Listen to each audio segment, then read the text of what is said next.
السلام عليكم، ازيكم يا احلى واجمل اخوات؟ يا رب تكونوا بالف خير وبصحه وسعاده يا رب.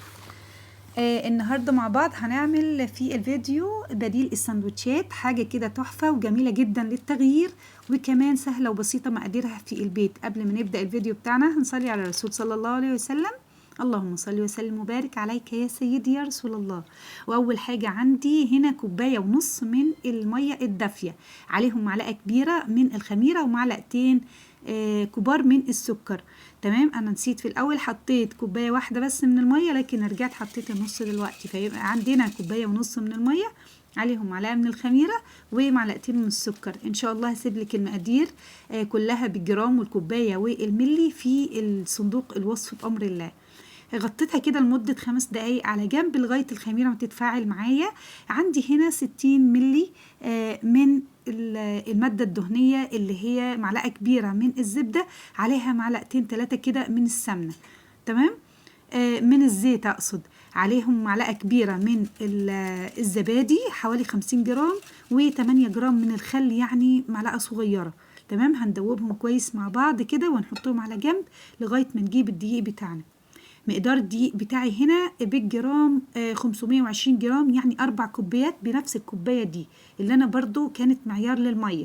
تمام، يعني 4 كوبايات، وهشوف أنا هحتاج مع الكوباية ونص من المية والسوائل اللي أنا ضفتها هعوز فوق ال4 كوبايات ولا لأ.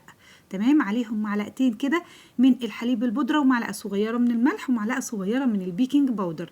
تمام، شايفين المقادير سهلة وبسيطة ازاي؟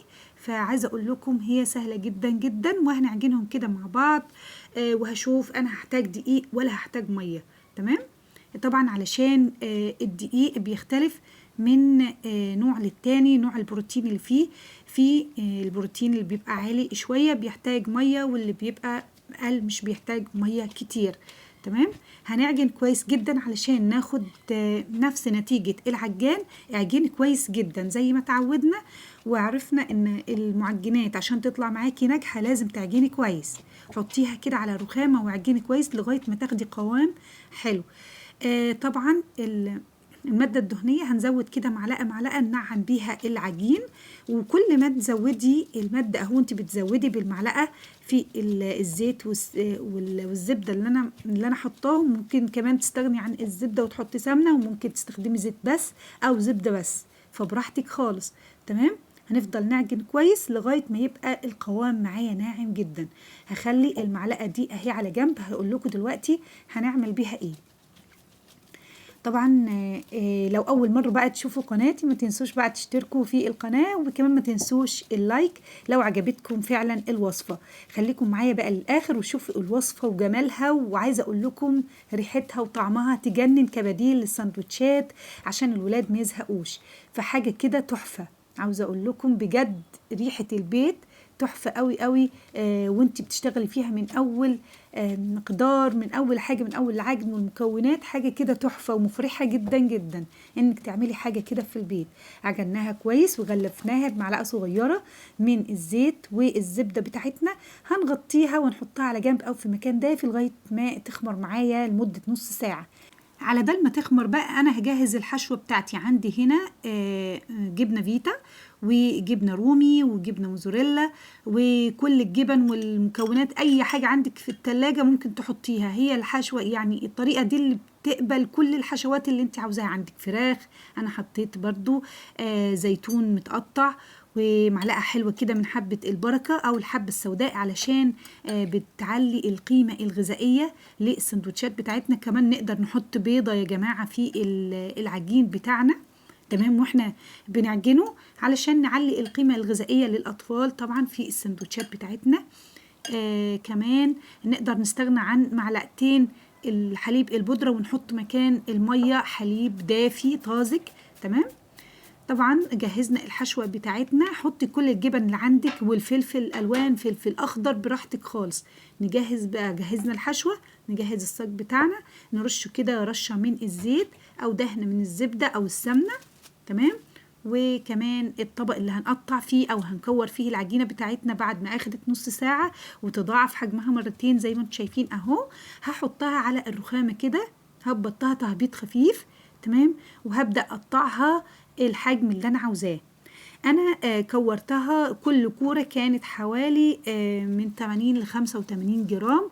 طبعا انا وزنت اول كورة ومشيت على كل يعني ايه، يعني حددي الحجم باول كورة وامشي، خليهم كلهم قد بعض متساويين. تمام. طبعا ما يعني انتي ما تقلليش اكتر عن 70 جرام علشان يبقى ساندوتش حلو كده يملى العين. تمام. بس كده هنكورهم كلهم قد بعض. هيطلعوا معاكي كمية حلوة جدا. طبعا كمية الدقيق كانت زي ما قلت لكم 520 جرام، يعني حوالي نص كيلو. تمام. من الدقيق هيعمل لي كمية كبيرة جدا من السندوتشات، اقدر احتفظ بيها لفترة طويلة في الفريزر، اطلع واسخن وادي الولاد في اللانش بوكس. شايفين اهو انا حطيتهم كده، كورتهم وغطيتهم علشان ناخد بالواحدة. طبعا المعلقة اللي انا خليتها اهو من الزبدة والزيت هغلف بيها او هفرد بيها العجين. شايفين اهو كده. عايزة اقول لكم برضو طريقة التشكيل سهلة وبسيطة، مفيش اي حاجة فيها صعبة، ولا محتاجة مثلا آلة معينة او حاجة معينة، لا خالص خالص. زي ما انتم شايفين هنفردها كده زي ما بنفرد عجينة العيش الفينو. تمام. وهنبدأ بقى لغاية النص كده نبدأ نقطعها. تمام. هنسوي كده الجناب، عاوزاها كلها تبقى مطولة. تمام. مستطيلة كده مش مربعة. تمام. وهنقطعها كده بقطعة البيتزا او بالسكينة، اي حاجة عندك. ممكن كمان اللي هنقطع بيها العجين عادي، هتقطعي بيها، سهلة جدا، الموضوع بسيط. هنحط الحشوة بتاعتنا اللي قلنا هي عبارة عن جبنة فيتا وجبنة رومي وجبنة موزاريلا وزيتون وفلفل حامي او فلفل اخضر، اللي عندك حطيه من انواع الجبن او الحشوات براحتك جدا. عندك فراخ، عندك هوت دوج، اي حاجة تقدري تحطيها كحشوة في السندوتشات الجميلة او بديل السندوتشات ده. تمام. فحاجة حلوة للتغيير.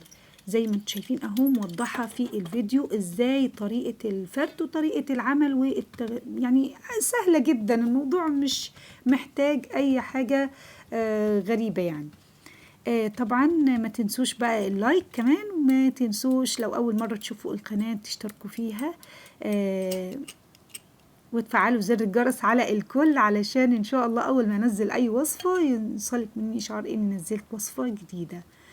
بس كده اهو هتقفلي، تحطي الحشو وتقفلي كويس جدا علشان ما تخرجش الحشوة اثناء التسوية. تمام. نقفل كده، وزي ما انتم شايفين سهلة وبسيطة، وطريقة التشكيل سهلة جدا جدا. تمام.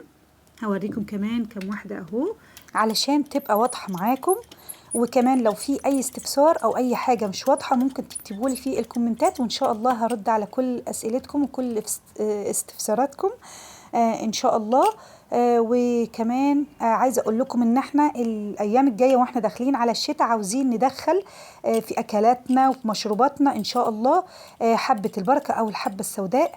تمام. علشان هي بتعلي المناعة خصوصا في الشتاء والأدوار اللي بناخدها. عاوزين ندخل حبة البركة، وعاوزين ندخل الكركم والجنزبيل والحاجات الحلوة دي كلها للولاد في أكلاتنا ومشروباتنا، علشان تبقى مناعتهم قوية. زي ما انتم شايفين اهو في نص المستطيل بتاعنا اللي احنا عاملينه نقطع لغاية النص كده زي ما موضح في الفيديو، والنص التاني هنحط فيه الحشوة ونقفل كويس، علشان اي حشوة فيها جبنة موزاريلا ممكن تخرج من المعجنات بتاعتنا، فاحنا نقفل عليها كويس. عاوز اقول لكم لا الاول قبل ما اقول لكم على الحاجة دي، احنا هنسيبها لمدة نص ساعة بقى على الرخامة او في مكان دافي لغاية ما يتضاعف حجمه يخمر كويس جدا. تمام. طبعا برضو مش هنبالغ في التخمير، خلوا بالكم ما تبالغوش في التخمير علشان ما يفشش معاكم بعد كده ويبقى متبطط على الصاج بتاعنا. طبعا انا معتمدة وصفة او مقادير وصفة الدهن الوش بتاع المعجنات، اللي هي عادي معلقتين 3 حليب احنا عارفينهم، ونحط عليها قهوة. لكن معلقة العسل، او لو مش عندك معلقة عسل وحطيتي معاها مكانها معلقة من السكر، هتديكي لون خرافة بجد. انا اعتمدت يعني الوصفة دي او الطريقة دي لدهن وش المعجنات. عاوز اقول لكم انا ما شفتهاش في اي حته، دي طريقتي انا بجد في دهن المعجنات، وحاجه بصراحه تحفه قوي مش هستغنى عنها. البيض دلوقتي غالي قوي، مش هفصل بياض عن صفار ولا اي حاجه.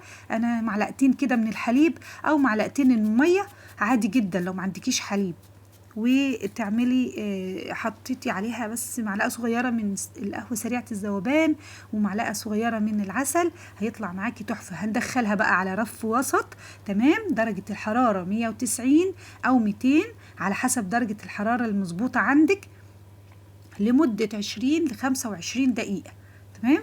هيطلع معاكي بالجمال ده. ما ترشيش ميه ولا ميه بسكر ولا اي حاجه، دهنه صغيره من الزبده او رشه من الزيت زي ما انا عملت، وتغطيهم لمده 10 دقايق، هيطلع معاكي بالجمال ده، تمام. شايفين بجد عايزه اقول لكم ريحه الحشوه وريحه السندوتشات تحفه قوي، ماليه البيت، حاجه كده روعه، تمام. شايفين الجمال اهو، هشه وخفيفه وطريه وطعم وريحه بجد كتغيير من السندوتشات، حاجه كده تحفه. تقدري تحطي الحشوات اللي انت عاوزاها كلها، تمام.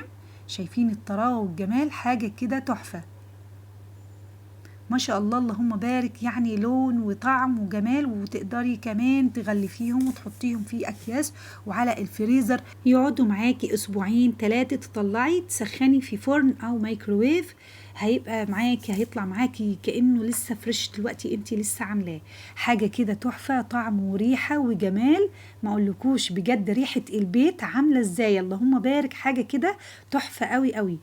بس كده يعني سندوتشات حلو، بديل للسندوتشات. احشي كل حشواتك، غلفيهم وحطيهم في الفريزر في الاكياس زي ما انت شايفه كده، وهتطلعي تسخني تحطي في اللانش بوكس، بس كده تحفه قوي قوي بجد. يعني مش هقول لكم على الطعم، جربوا الوصفه وقولوا لي في الكومنتات ايه رايكم، تمام. كمان عايزه اقول لكم ان السندوتشات كبيره، لو عاوزه تصغري اصغر من كده شويه مفيش مشكله، تقدري تتحكمي في الحجم. عايزه تعملهم ميني وحاجات صغيره ما برضو مفيش مشكله خالص، يعني الاتنين يكفوا فرد يقضوا بيهم اليوم كله بتاع المدرسه، مش هيجوعوا ان شاء الله. يعني حاجه كده تحفه. طبعا دي كانت وصفتنا النهاردة، يا رب تكون عجبتكم، وطبعا أشوفكم على خير إن شاء الله في فيديو جديد ووصفة طيبة. أستودعكم الله الذي لا تضيع ودائعه، والسلام عليكم ورحمة الله وبركاته.